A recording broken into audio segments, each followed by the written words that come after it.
Chegou a hora do desfecho final da Revolução Francesa. A revolução que ceifou vida de rei, rainha e de nobres e também do clero. Também ceifou a vida de milhares de pessoas comuns. Estou aqui para falar sobre o fim da Revolução Francesa e o início de uma nova era. Venham cá, pessoal, e venham descobrir um pouco mais sobre essa revolução que gera o que falar até hoje. A Revolução do Medo. Venham descobrir no Desbravando o Desconhecido.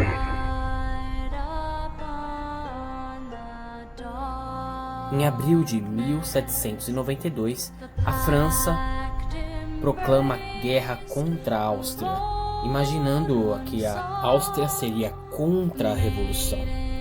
Um país governado pela própria família de Maria Antonieta. Robespierre é contra essa guerra, porém ele perde contra o Conselho. A Prússia, aliada da Áustria, junta-se à invasão.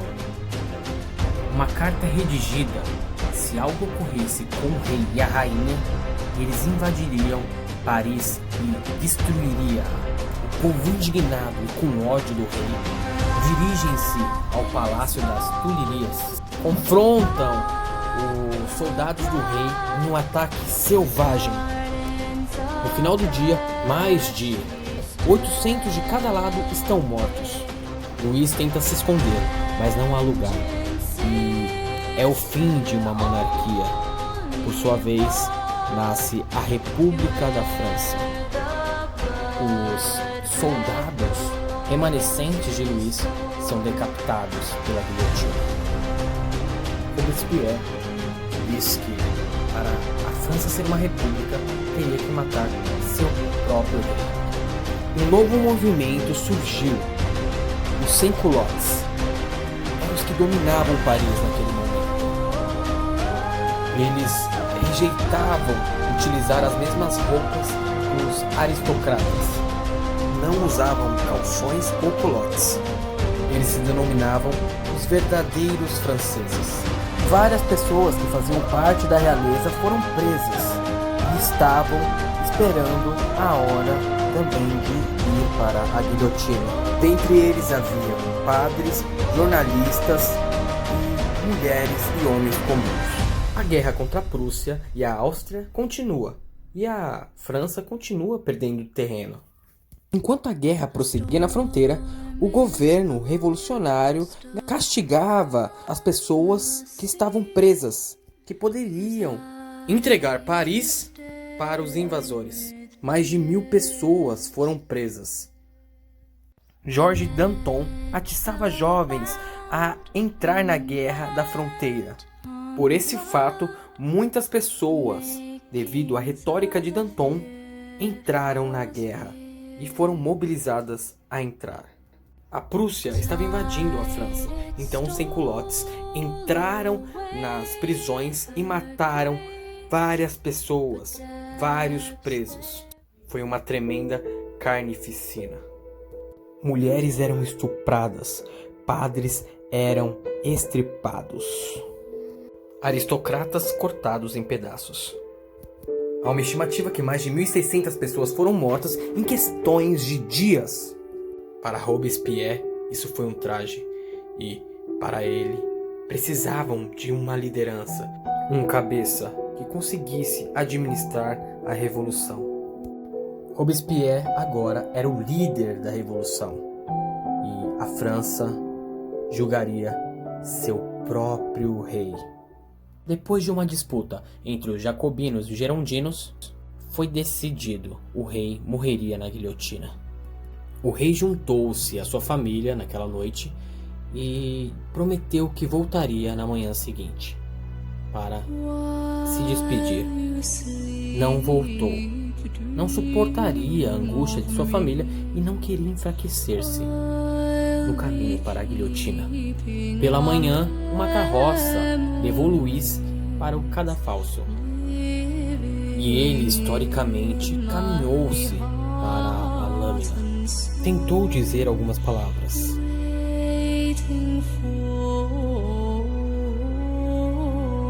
Espero que minha morte seja para a felicidade de meu povo. Eu vivi para a França.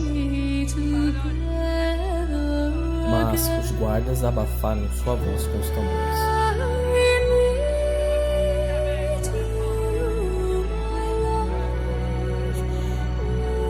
Colocaram-no na posição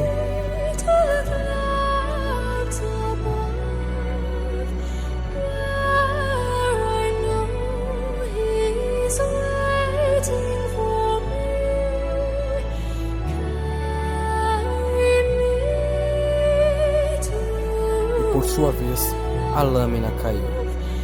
A lâmina da guilhotina havia sido batizada com o sangue dos soldados de Luís e agora havia matado seu próprio rei. O carrasco apanha a cabeça e mostra para o povo. O povo aplaude em extrema frenesi. Muitos mergulham os seus lenços no sangue do rei para deixar de recordação aquela cena macabra.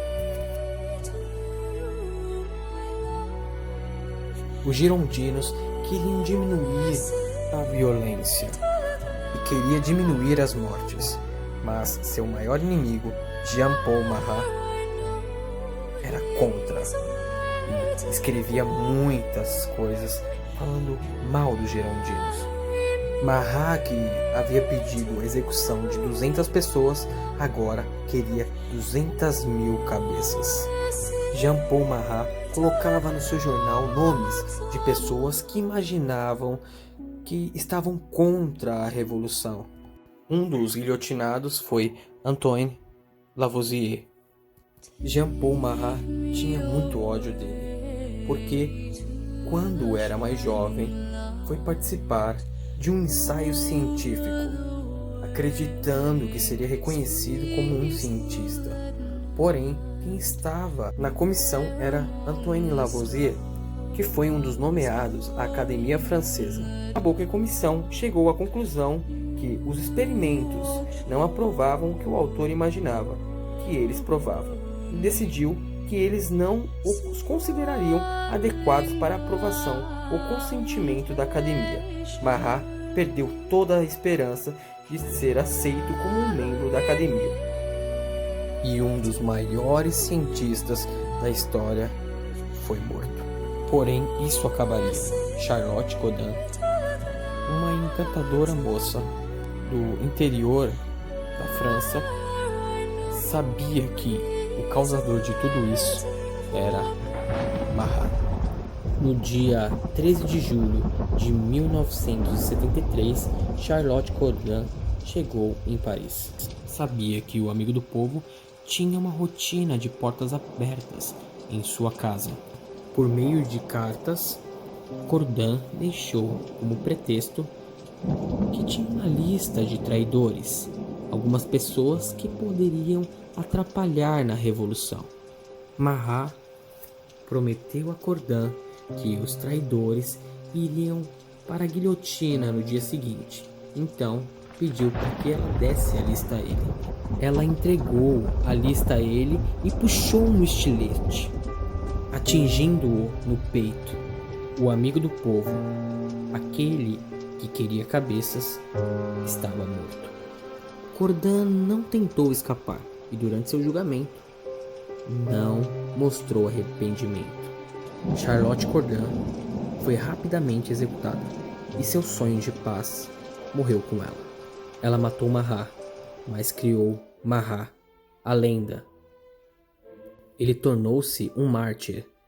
Ele tornou-se uma espécie de figura quase religiosa. Ele era comparado ao próprio Cristo.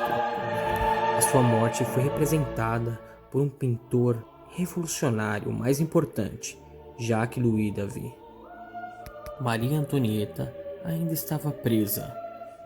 Seus filhos foram tirados dela. Era a coisa pior que ela poderia sofrer.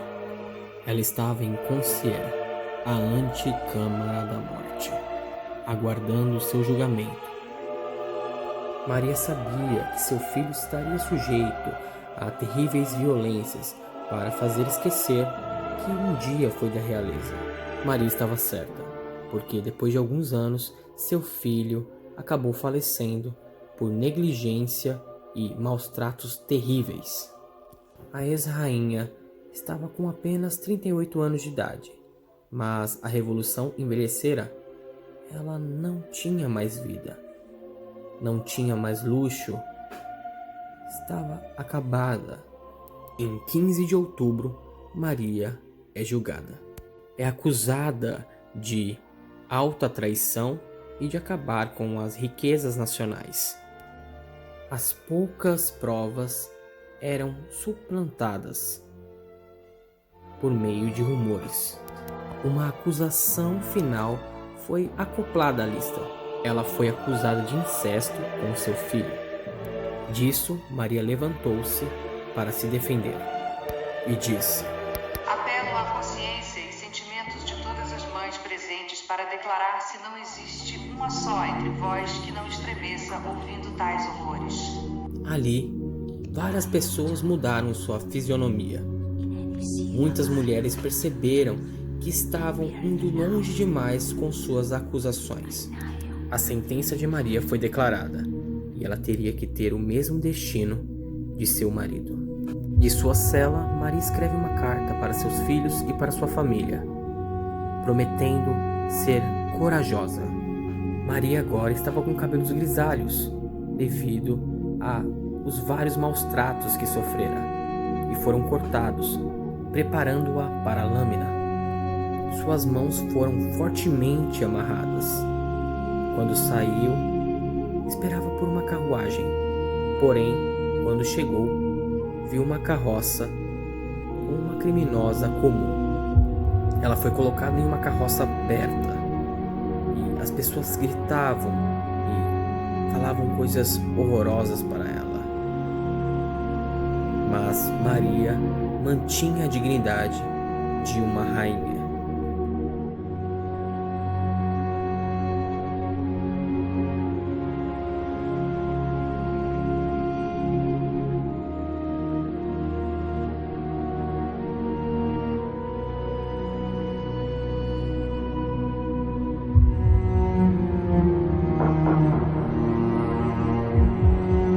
Então a lâmina cai. A última rainha da França está morta. Alguns dias depois, mais execuções. Era um exagero de mortes. A revolução engolia seus próprios filhos. Danton e Robespierre estavam decididos a criar uma nova lei marcial. Todos que forem contra a revolução iriam pagar com a sua vida. Por sua vez, estava na hora do terror.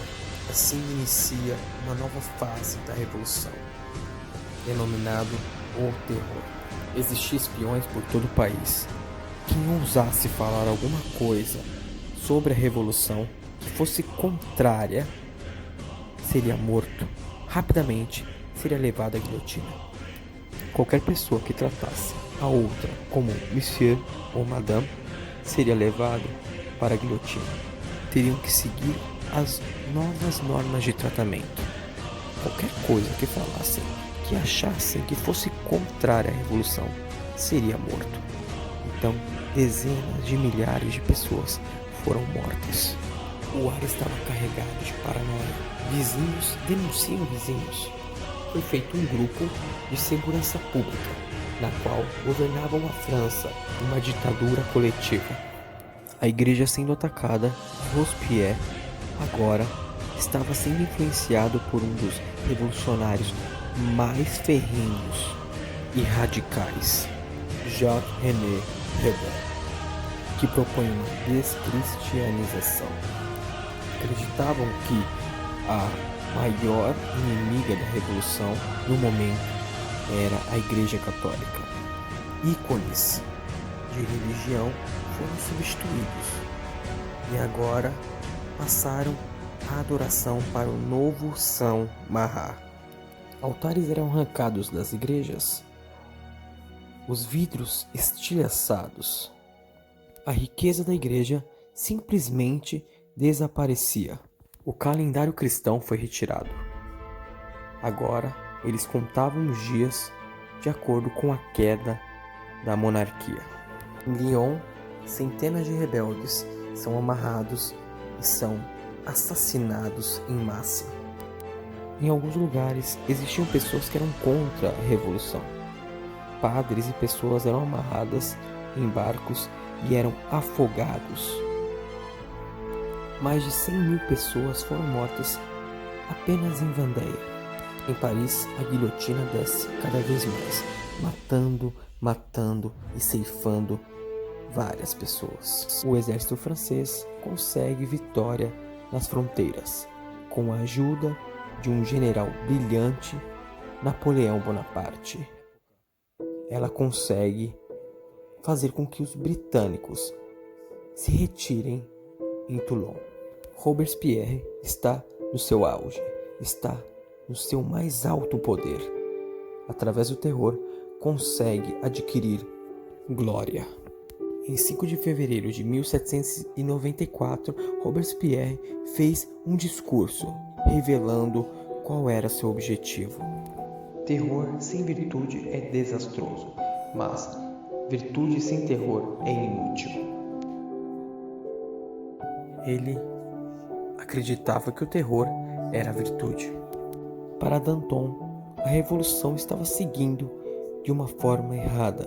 Para Danton, a revolução devia parar com o terror. Danton achou que agora era hora de seguir um outro rumo para que a revolução desse certo, senão ia acabar dando tudo errado. Mas Robespierre achou isso uma afronta e mandou prender todos os dantonistas, os que apoiavam Danton, para o cadafalso, e foram todos sentenciados à guilhotina. Quando Danton é levado à guilhotina, Danton grita: "O meu único arrependimento é ir antes daquele rato, Robespierre." Com os dantonistas fora do caminho, Robespierre lança a França num ponto mais aterrorizante: o Grande Terror. O espaço de execução começou a diminuir e a paranoia em toda Paris começou a aumentar, chegando a 800 por mês e aumentando cada vez mais. O carrasco de Paris está muito ocupado, levando as pessoas à morte uma atrás das outras. A guilhotina silenciou. Robespierre declarou um novo feriado religioso no dia 6 de junho de 1794, chamado o Festival do Ser Supremo. Ele quer substituir o antigo Deus católico por um novo, a deusa da razão. Em junho de 1794 havia coros de pessoas vestidas de branco e uma montanha, uma espécie de montanha, construída no meio de Paris, onde Robespierre aparecia lá de cima, vestido com uma toga, indo em direção ao povo. E várias pessoas com certeza devem ter pensado: o que ele está pensando? Ele está achando que é um deus? Que é o rei? Muitas pessoas acreditaram que Robespierre estava louco, que seu fanatismo o levou à loucura. No dia 27 de junho, Robespierre faz um discurso cheio de ameaças. Esse seria seu último discurso. Os representantes diziam: fora Robespierre. Ele ficou estagnado. Robespierre foi preso. Foram levados para a prefeitura e foram vigiados a noite inteira, até que tiros escutados. Um dos seguidores de Robespierre tinha se jogado da janela. Um tinha dado tiro na própria cabeça e Robespierre tinha feito uma tentativa de homicídio. Porém, ele acabou atirando em sua mandíbula. Robespierre estava no local onde sempre fazia as oratórias. Estava ali, não poderia falar nada. Estava sendo ridicularizado pelos seus antigos companheiros. Mas sua boca estava partida. Ele não conseguia mais falar. Agora Robespierre seria morto pelo terror que criou. Robespierre foi preparado para a navalha nacional. Um dos companheiros de Robespierre apontou para uma escrita dos direitos dos homens e disse: pelo menos fizemos aquilo. No dia 7 de julho de 1974, a guilhotina decapitou Robespierre e foi derramado o último sangue do terror. O terror morreu com Robespierre. Mas a revolução não. O direito dos homens,